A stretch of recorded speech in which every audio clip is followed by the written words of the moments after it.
Hello everyone, welcome to our YouTube channel. हमारा आज का डिस्कशन डायरेक्ट टैक्स और हम कह सकते हैं इनकम टैक्स से रिलेटेड है, जहां हम लोग deduction under section 80C to 80U पे बहुत सारे एमसीक्यूज डिस्कस करने वाले हैं।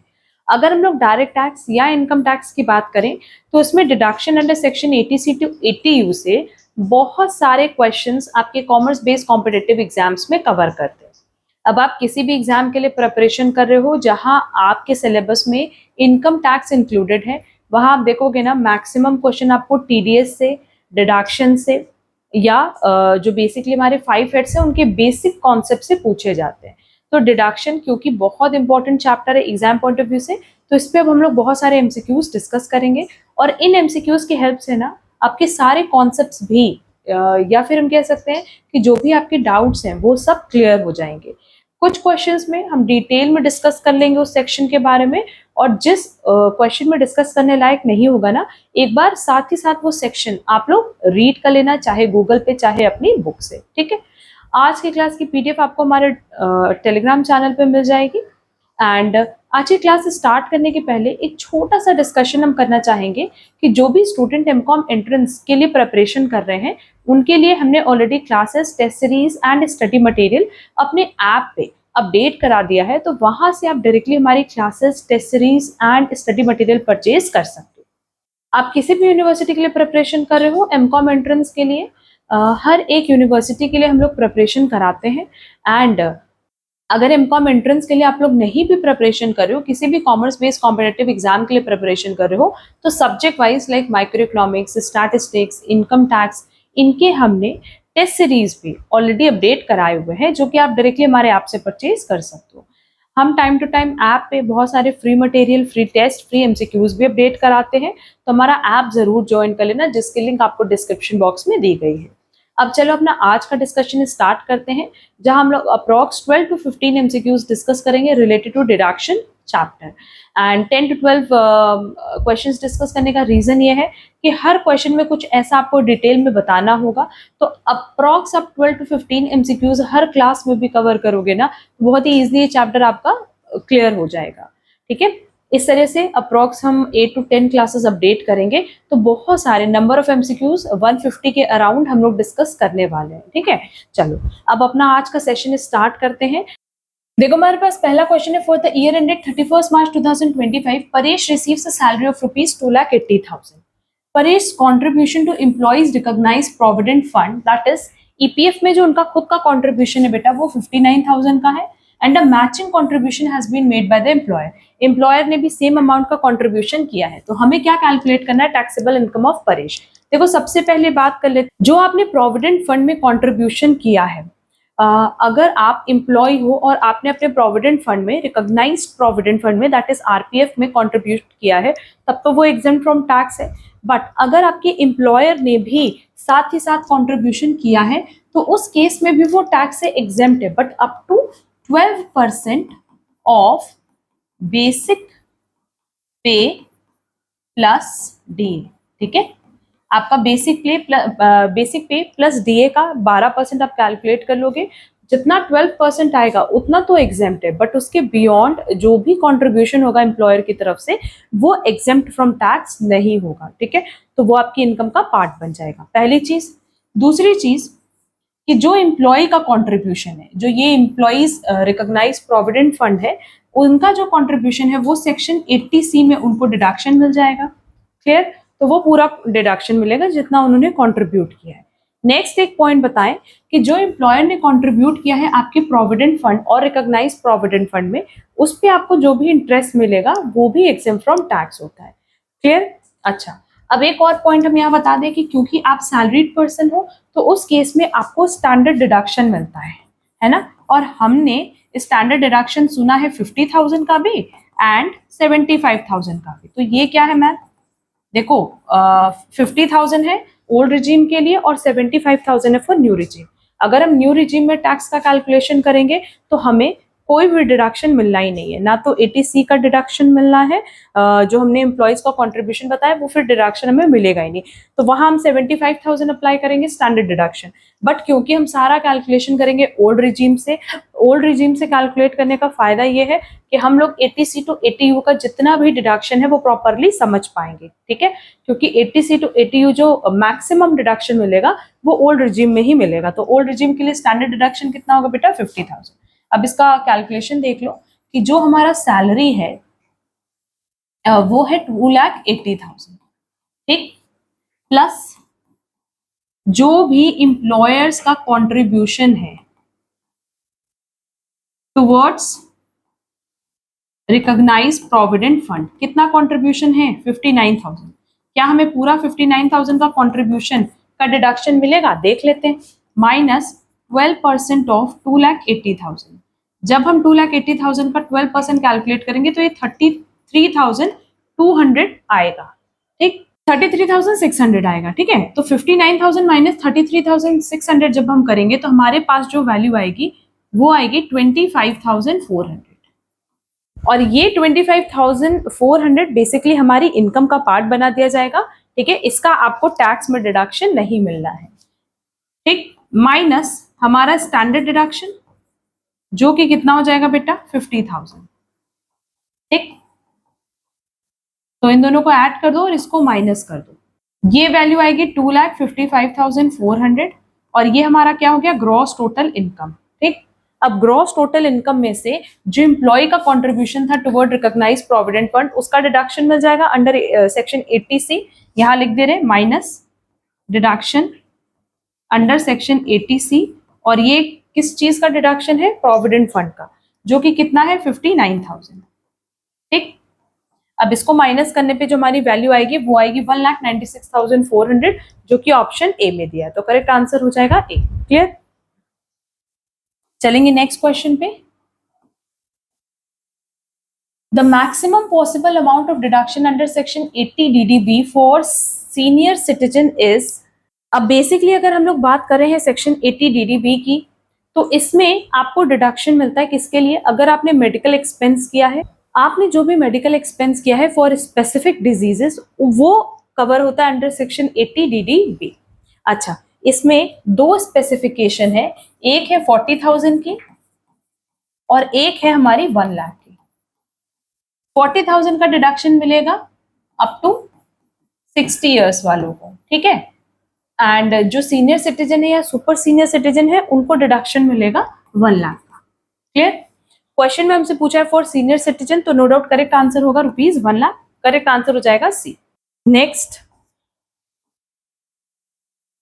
Following is not allowed as deduction under section 80 TTA। अगर हम सेक्शन 80 TTA की बात करें तो हमें इसमें किस पे डिडक्शन मिलता है? अगर हमारा इंटरेस्ट आ रहा है सेविंग अकाउंट से जो कि हमारे बैंक में है, या हमारा सेविंग अकाउंट जो कि पोस्ट ऑफिस में है, या सेविंग अकाउंट जो कि कोऑपरेटिव सोसाइटी के साथ है, तो इस पे अगर इंटरेस्ट आ रहा है तो उसका तो डिडक्शन मिलेगा। बट अगर हमें इंटरेस्ट आ रहा है ऑन FD, ऑन RD, मतलब अगर टाइम डिपॉजिट है, उससे रिलेटेड किसी भी तरह का कोई इंटरेस्ट है, तो क्या उसका डिडक्शन मिलेगा? नहीं, उसका डिडक्शन नहीं मिलेगा। फिर से बता रहे हैं कि अगर आपका सेविंग अकाउंट है बैंक में, पोस्ट ऑफिस में, कोऑपरेटिव सोसाइटी में, उससे आपको इंटरेस्ट आ रहा है तो उसका डिडक्शन आपको सेक्शन 80 TTA में मिलेगा। बट अगर कोई भी टाइम डिपॉजिट है, टाइम डिपॉजिट मतलब होता है जहां पे आपने फिक्स टाइम के लिए पैसा डिपॉजिट किया है, तो चाहे RD की बात करो, रेकरिंग डिपॉजिट या फिक्स डिपॉजिट, उस पर अगर इंटरेस्ट है तो उसका आपको डिडक्शन नहीं मिलेगा 80 TTA में। लिखा interest on deposit in saving account with the bank up to ₹10,000। यहाँ आपकी सेविंग अकाउंट है किसके साथ? बैंक के साथ, और मैक्सिमम डिडक्शन जो मिलता है वो 10,000 का है। यहाँ इंटरेस्ट ऑन डिपॉजिट की ही बात किया है, दैट इज इंटरेस्ट की बात किया है, और ये इंटरेस्ट आपको किस पे मिल रहा है? सेविंग अकाउंट जो कि आपका बैंक के साथ है, तो इसका डिडक्शन तो मिलेगा। Interest on time deposit with the bank up to 10,000, interest on deposit in saving account with post office और डिडक्शन 10,000 का ही है। Interest on deposit with cooperative society engaged in carrying on the business of banking up to 10,000। तो ACD ये तो applicable है, but क्योंकि time deposit पे इंटरेस्ट मिल रहा है और ये इंटरेस्ट क्लेम आप नहीं कर सकते, इसका डिडक्शन आपको नहीं मिलेगा अंडर सेक्शन 80TTA, तो करेक्ट आंसर हो जाएगा B. Next, the maximum amount of deduction under section 80U allowed to a person with 80% or more of one or more disabilities is 80U allow होता है किनको, disabled person को, and disability जो है वो देखी जाती है कि अगर डिजेबिलिटी 40% तक है तो उस केस में आपको डिडक्शन मिलता है 75,000 का, ठीक है। और क्योंकि यहाँ पे आपकी जो डिजेबिलिटी वो 80% या उससे ज्यादा है तो डिडक्शन मिलेगा 1,25,000 का, दैट इज करेक्ट आंसर हो जाएगा D. Next, an Indian resident patentee is entitled to a deduction under section 80 RRB to the extent of, अब बेसिकली हम लोग बात करें सेक्शन की जो कि है डिडक्शन अंडर सेक्शन 80 RRB, तो यहाँ आपको तब डिडक्शन मिलता है जब आपने बेसिकली पेटेंट दिया हो, और वो पेटेंट की चाहे तो आप ओरिजिनल ओनर हो या को ओनर हो, मतलब आपने थर्ड पार्टी के थ्रू वो होल्ड ना किया हो, तो उस केस में आपको डिडक्शन मिल जाएगा, ठीक है। तो आपके पेटेंट पे जो इनकम आप कमा रहे हो वो आपको आप उस पर डिडक्शन क्लेम कर सकते हो अंडर सेक्शन 80 RRB, और ये डिडक्शन कितने का है, चाहे तो जितनी इनकम हो रही है उसका 100% या मैक्सिमम 3 लाख, मतलब आप अप टू 3 लाख तक ही क्लेम कर सकते हो, क्लियर। तो 100% ऑफ सच इनकम और 3 lakh which ever is less, और ये हमारे पास ऑप्शन सी में दिया है, तो करेक्ट आंसर हमारा हो जाएगा C. Next, deduction under section 80 CCG is available to an eligible resident individual whose GTI does not exceed। अब यहाँ पे सेक्शन 80 CCG बोला है, और ये बेसिकली ना जो इक्विटी मार्केट में इन्वेस्ट करते हैं उनके लिए सेक्शन बनाया गया है, ठीक है। और मैक्सिमम जो आपको इसका डिडक्शन मिलेगा वो अप टू 12 लाख मिलेगा, जो कि ऑप्शन बी में दिया है, तो करेक्ट आंसर हो जाएगा B. Next, Sahil works in a technology company. On 1st January 2025, he took a loan of rupees 2,40,000 from his company for the education of his daughter. During the year 2025-26, he paid an interest of rupees 46,000 towards the said loan and repaid the principal component of rupees 10,000. The deduction that he can claim under section 80E would be, अब हम section 80E में deduction कब claim कर सकते हैं, तब claim कर सकते हैं जब हमने एजुकेशन लोन लिया हो, ठीक है। अगर आपने एजुकेशन लोन लिया है और उस पर आप इंटरेस्ट का पेमेंट कर रहे हो तो आप उसका डिडक्शन क्लेम कर सकते हो अंडर सेक्शन 80E, बट क्या प्रिंसिपल अमाउंट का हम डिडक्शन क्लेम कर सकते नहीं, जो आपने प्रिंसिपल अमाउंट पे की है उसका आपको डिडक्शन नहीं मिलेगा अंडर सेक्शन 80E। अच्छा, ये तो पहली चीज थी। दूसरी चीज, ये लोन जो एजुकेशनल लोन आपने लिया है, यहाँ पे हम किस लोन की बात करें, ओनली एजुकेशनल लोन। अगर आपने एजुकेशनल लोन लिया है तभी आपको डिडक्शन मिलेगा 80E में, और ये लोन आपने लिया हो फ्रॉम बैंक और एनी फाइनेंशियल इंस्टीट्यूशन और एनी अप्रूव्ड चैरिटेबल इंस्टीट्यूशन, ठीक है। तो कंडीशन है, अगर आपको डिडक्शन क्लेम करना है तो कंडीशन क्या है कि आपने एजुकेशनल लोन लिया हो, उस पर आपने इंटरेस्ट पे किया हो, और ये लोन आपने आइदर बैंक से लिया हो या फाइनेंशियल इंस्टीट्यूशन से लिया हो या अप्रूव्ड चैरिटेबल इंस्टीट्यूशन से लिया हो, तभी आप यहाँ पे डिडक्शन क्लेम कर सकते हो। बट इस क्वेश्चन में देखो साफ साफ लिखा है कि जो लोन है आपने कंपनी से लिया है, क्या आपने बैंक से लिया, नहीं, फाइनेंशियल इंस्टीट्यूशन से नहीं, अप्रूव्ड चैरिटेबल इंस्टीट्यूशन से नहीं, आपने तो अपने एम्प्लॉयर से लोन लिया है। अब जब आपने एम्प्लॉयर से लोन लिया है तो आप उस पर कुछ भी पे करो, चाहे इंटरेस्ट चाहे प्रिंसिपल अमाउंट, आप उसका डिडक्शन क्लेम नहीं कर सकते। तो हमें मैक्सिमम कितना डिडक्शन मिलेगा बेटा, ए नील का, ठीक। Next, under the income tax act 1961, which of the following can claim a deduction for any sum contributed during the previous year to a political party or electoral trust। देखो political party को अगर आपने invest किया है, political party में अगर आपने invest किया है तो सिंपली आप अगर इंडिविजुअल हो तभी आप डिडक्शन क्लेम कर सकते हो, अपार्ट फ्रॉम इंडिविजुअल कोई भी डिडक्शन क्लेम नहीं कर सकता, तो करेक्ट आंसर हो जाएगा B, individual. Next, deduction in respect of donations to national defence fund is allowed under section, आपने डोनेशन किया दिया है किसको, नेशनल डिफेंस फंड को, और ये डिडक्शन आप क्लेम कर सकते हो अंडर सेक्शन 80G, जो कि हमारे पास ऑप्शन ए में दिया है, ठीक। Next,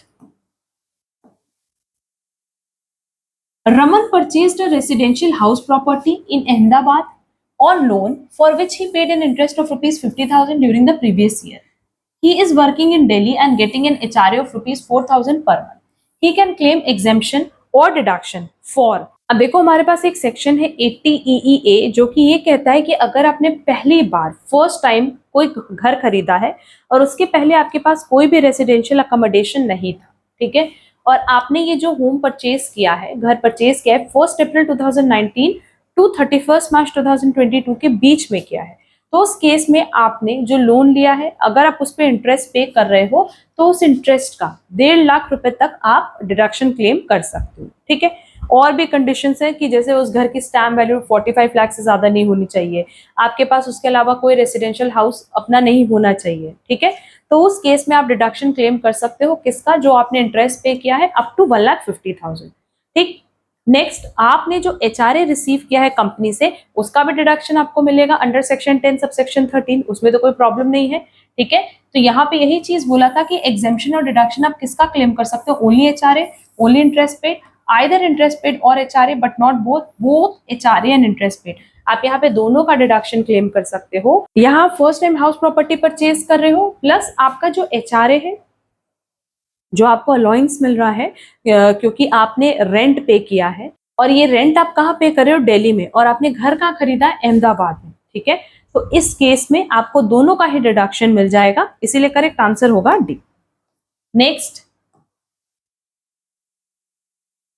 Which of the following cannot claim a reduction for the loan taken to purchase a house property?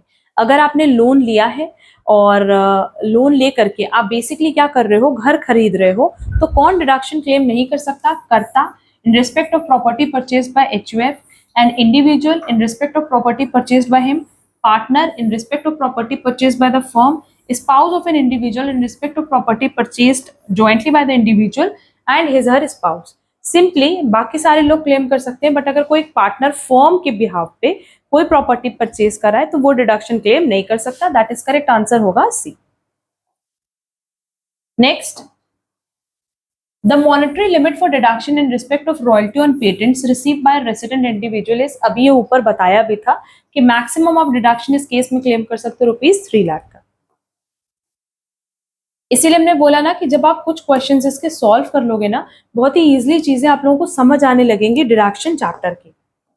Next, an individual has made investment in the schemes approved under section 80C, 80CCD of ₹2,50,000 and 1 lakh respectively during the year ended 31st March 2025. Amount that can be claimed by him as deduction out of income in assessment in 2025-26 is, देखो 80C, 80CCC, 80CCD subsection 1 में जो maximum deduction claim कर सकते हैं 1,50,000 का कर सकते हैं, and section 80CCD subsection 1B में जो क्लेम कर सकते हैं एडिशनल 50,000 का कर सकते हैं फॉर NPS, ठीक है, नेशनल पेंशन स्कीम। तो यहाँ देखो हमारे पास ये ऑप्शन सही होगा कि 1,50,000 हम क्लेम कर सकते हैं 80C का, और ये होगा 50,000 तक हम मैक्सिमम क्लेम कर सकते हैं under section 80CCD subsection 1B, और ये होता है for NPS national pension scheme. Correct answer हो जाएगा हमारा बी।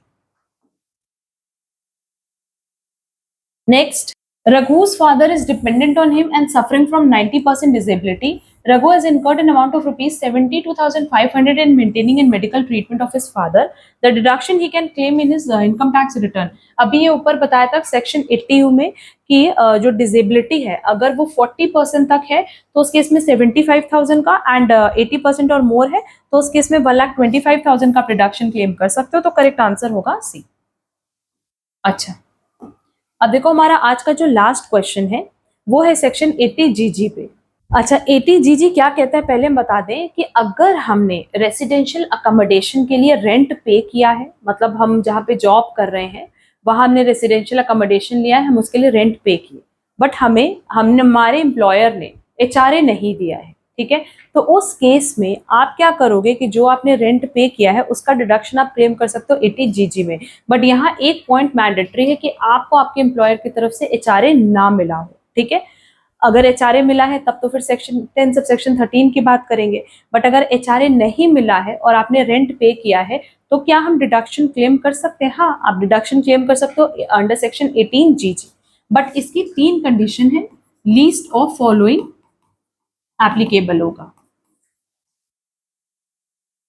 पहली कंडीशन हमारी कि हमने जितना रेंट पे किया है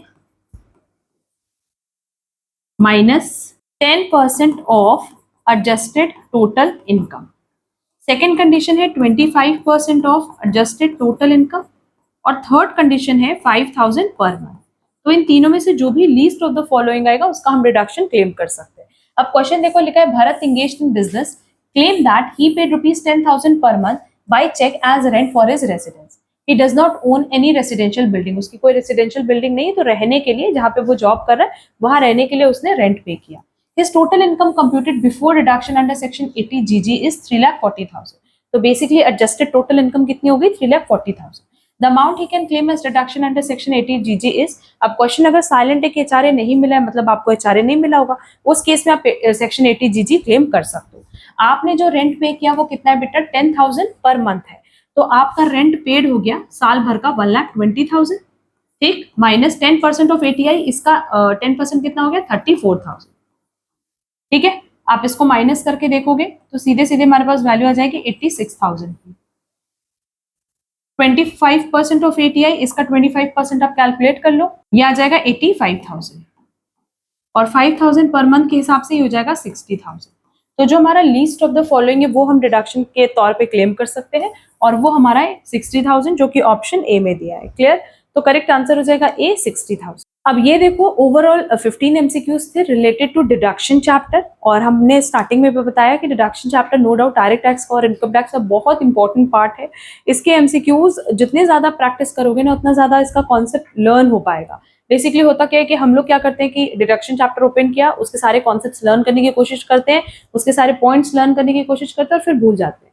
इसीलिए ऐसे चैप्टर्स के लिए सबसे अच्छा मोड होता है एमसीक्यूज फॉर्म। अगर आप एमसीक्यू सॉल्व करोगे ना तो ऑटोमेटिकली चीजें आप रिटेन कर पाओगे। ठीक, इसी तरीके से डिडक्शन चैप्टर के बहुत सारी क्लास अपलोड करेंगे, तो अगर आप हमारे चैनल पर नए हो तो चैनल सब्सक्राइब जरूर कर देना, सो दैट इस तरह की क्लासेस की नोटिफिकेशन आपको टाइमली मिल पाए। एंड अगर आपको आज का क्लास यूजफुल लगा है तो प्लीज वीडियो को लाइक, कमेंट, शेयर जरूर करना। यूट्यूब की तरफ से एक नया ऑप्शन आया हाइप का, तो आप अगर हमारे चैनल को एंड वीडियो को प्रमोट करना चाहते हो, सपोर्ट करना चाहते हो, तो प्लीज वीडियो का हाइप जरूर करना। एंड अगर आप हमारे एंट्रेंस क्लासेस में इंटरेस्टेड हो या टेस्ट सीरीज में इंटरेस्टेड हो, जो कि आपको डायरेक्ट टैक्स से भी रिलेटेड मिल जाएगी, माइक्रो इकोनॉमिक्स से रिलेटेड मिल जाएगी, कॉस्टिंग से रिलेटेड मिल जाएगी, तो आप हमारा ऐप जरूर ज्वाइन करना, जिसकी लिंक आपको डिस्क्रिप्शन बॉक्स में दी गई है। अच्छा, हमने इनकम टैक्स में पहले भी बहुत सारे एमसीक्यू सेशंस अपलोड किए हैं, सबकी लिंक हमने डिस्क्रिप्शन बॉक्स में दी है। बेसिकली हमने सबका प्लेलिस्ट बनाया हुआ है और उस प्लेलिस्ट को हमने मेंशन कर दिया है डिस्क्रिप्शन में, तो वहां से वो क्लासेस आप जरूर से कवर कर लेना, क्योंकि सारी क्लासेस आप लोगों के लिए, आप चाहे किसी भी कॉमर्स बेस्ड कॉम्पिटिटिव एग्जाम के लिए प्रिपरेशन कर रहे हो, सबके लिए रेलेवेंट है। किसी भी क्वेश्चन में कोई डाउट होगा तो कमेंट बॉक्स में कमेंट करके पूछ लेना। अब हम लोग मिलेंगे हमारी नेक्स्ट क्लास में। आज के लिए बस इतना। Thank you so much.